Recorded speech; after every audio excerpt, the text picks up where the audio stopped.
नमस्कार, मैं हूं आपके साथ प्रिया तिवारी और आप देख रहे हैं केकेडी न्यूज। शुरुआत करेंगे खबरों की, लेकिन उससे पहले नजर डालेंगे इस वक्त की 10 बड़ी खबरों पर। ग्राउंड पर ही सिगरेट पीने लगे अफगान क्रिकेटर। बीपीएल में मैच शुरू होने से पहले ग्राउंड में सिगरेट पीते नजर आए मोहम्मद शहजाद, रेफरी ने दी सजा। जयपुर में बनेगा दुनिया का तीसरा सबसे बड़ा स्टेडियम। गांगुली बोले, मुझे अफसोस है कि कोलकाता का स्टेडियम अब पिछले पायदान पर आ जाएगा। मुंबई सर्किल में ठप हुई जियो की सर्विस। ठाणे, नवी मुंबई, पुणे समेत पूरी मुंबई में करोड़ों लोग हुए परेशान। डीसीजीआई ने की स्पुतनिक लाइट की सिफारिश। कोरोना से जंग में कोविशील्ड को वैक्सीन को दी डोज के मुकाबले इसकी एक डोज ही काफी। गमगीन हुआ बॉलीवुड। लता मंगेशकर के निधन से फिल्म इंडस्ट्री में शोक की लहरें और रहमान, अक्षय, अनिल, अजय समेत कई सेलेब्स भारत और पाकिस्तान में हिली धरती। जम्मू कश्मीर और पंजाब में भूकंप के तेज झटके। पेशावर, इस्लामाबाद में डरकर घरों से बाहर निकले लोग। पंजाब चुनाव में पाकिस्तानी पत्रकार की एंट्री। अरूसा आलम बोली, कर्मों की सजा भुगत रही है कांग्रेस। चन्नी कमजोर सीएम, कैप्टन अमरिंदर सिंह को बताया फाइटर। भाजपा नेता किरीट सौम्या पर शिवसेना कार्यकर्ताओं का हमला। पुणे में सीढ़ियों से ढकेला। इलेक्ट्रिक हाईवे की दिशा में सबसे बड़ा कदम। दिल्ली जयपुर, दिल्ली आगरा इसी साल पूरी तरह इलेक्ट्रॉनिक हाईवे बनेंगे। एक साथ 75 ईवी होंगी चार्ज। कर्नाटक में हिजाब पर बवाल जारी। सरकार ने बैन किए शांति व्यवस्था बिगाड़ने वाले कपड़े। हाईकोर्ट में सुनवाई तक जारी रहेगा ड्रेस कोड। वही रुक करेंगे अब खबरों की ओर। स्वर कोकिला लता मंगेशकर के निधन ने पूरे देश को गमगीन कर दिया है। इतना ही नहीं, सरहद पार से भी लोग लता मंगेशकर के निधन पर शोक जता रहे हैं। पाकिस्तान के सूचना एवं प्रसारण मंत्री फवाद चौधरी ने गायिका लता मंगेशकर के निधन पर दुख व्यक्त किया है। पाक मंत्री ने कहा कि लता मंगेशकर ने संगीत की दुनिया पर राज किया है। पाक मंत्री ने ट्वीट करते हुए कहा कि लेजेंड लता मंगेशकर नहीं रही, वे एक मेलोडियस क्वीन थी जिन्होंने दशकों तक संगीत की दुनिया पर राज किया। वे संगीत की बेताज रानी थी। उनकी आवाज आने वाले समय में भी लोगों के दिलों पर राज करती रहेगी। आपको बता दें कि आज सुबह 8:12 पर मशहूर गायिका लता मंगेशकर का निधन हो गया। कोविड-19 और निमोनिया से पीड़ित होने के बाद उन्हें 8 जनवरी को मुंबई के ब्रीच कैंडी अस्पताल में भर्ती कराया गया था।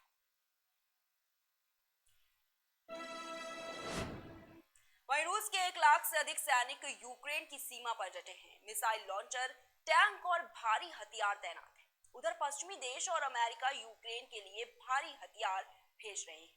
यूक्रेन के सैन्य एक्सपर्ट मानते हैं कि रूस कभी भी हमला कर सकता है। अमेरिका का ये कहना है कि रूस यूक्रेन पर हमला करने का बहाना ढूंढ रहा है और हो सकता है अपने आप पर फर्जी हमला करके जवाबी कार्रवाई कर ले। यूरोप में जबरदस्त ठंड पड़ रही है, लेकिन यूक्रेन को लेकर माहौल काफी गर्म है।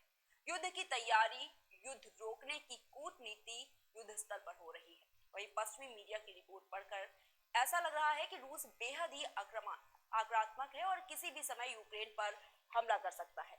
लेकिन इस समय रूस में क्या चल रहा है और इस संकट पर रूस का नजरिया और रवैया क्या है, इसके लिए रूस स्थित हायर स्कूल ऑफ इकोनॉमिक्स के deputy head of international relations Dmitry Novikov ने बात की और उनका नजरिया पढ़ने से पहले पोल में हिस्सा लेकर वो अपनी राय भी दे सकते हैं।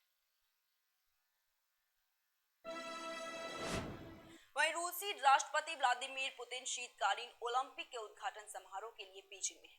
इस समय बीजिंग खेल के महाकुंभ के साथ राजनीति का बड़ा केंद्र बन चुका है और इस मौके पर पुतिन ने चीन के राष्ट्रपति शी जिनपिंग से मुलाकात की और इस दौरान उन्होंने ताइवान को चीन का अभिन्न हिस्सा भी माना है और साथ ही साथ ताइवान की किसी भी रूप में स्वतंत्रता के दावे को खारिज कर दिया गया है।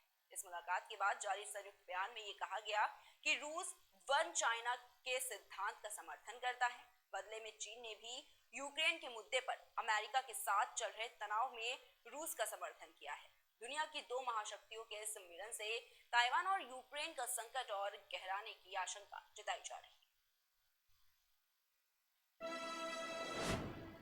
वहीं वैश्विक महामारी कोरोना वायरस से पूरी दुनिया जूझ रही है। न्यूजीलैंड में कोरोना वायरस का प्रकोप थमने का नाम नहीं ले रहा है।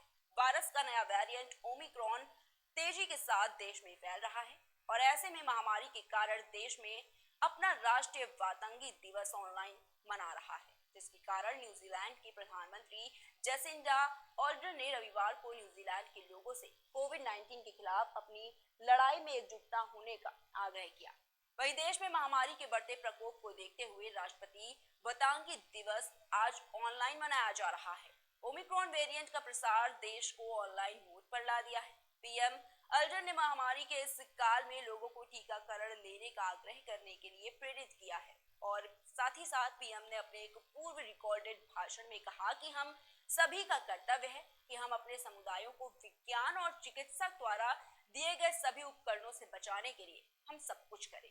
उन्होंने लोगों से संकट के इस घड़ी में एक साथ रहने की बात करते हुए कहा कि एकजुटता एक ऐसी चीज है जिसे हमने पिछले कुछ सालों में दिखाया है। मुझे पता है कि यह हमेशा आसान नहीं रहेगा, लेकिन एक दूसरे के साथ में है और हम आगे बढ़ते रहेंगे।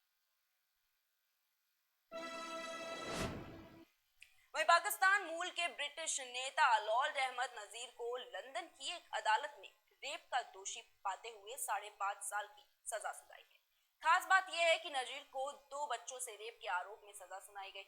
इनमें एक लड़का और एक लड़की भी शामिल है। हालांकि घटना 1970 के दशक की है, लेकिन मामला इसलिए संगीन हो जाता है कि नजीर लेबर पार्टी के बड़े नेता है और ब्रिटिश मुस्लिमों में उनका काफी ज्यादा दबदबा है। साथ ही नजीर पाकिस्तान के प्रधानमंत्री इमरान खान के बहुत चहेते और करीबी दोस्त भी हैं। लंदन और फिर पाकिस्तान में दोनों को कई बार साथ देखा जाता है। खबरों के मुताबिक इमरान रेप के दोषी पाए गए नजीर को कश्मीर कमेटी का चेयरमैन भी बनाना चाहते थे। नजीर को जनवरी में इन दोनों मामलों में दोषी करार दिया गया था। वहीं सजा अब सुनाई गई है। क्राउन कोर्ट के जस्टिस लेवेंटर ने कहा है कि नजीर की घिनौनी हरकत से बच्चों का भविष्य तबाह हो गया है।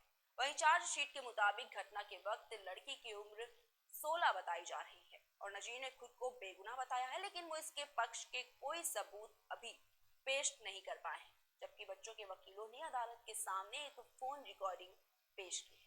जज ने कहा कि आपकी सजा यही है कि आप तय वक्त तक अब सलाखों के पीछे गुजारे। दोनों पीड़ितों के नाम सार्वजनिक नहीं किए गए, लेकिन इन दोनों ने कोर्ट में नजीर के खिलाफ गवाही दी थी।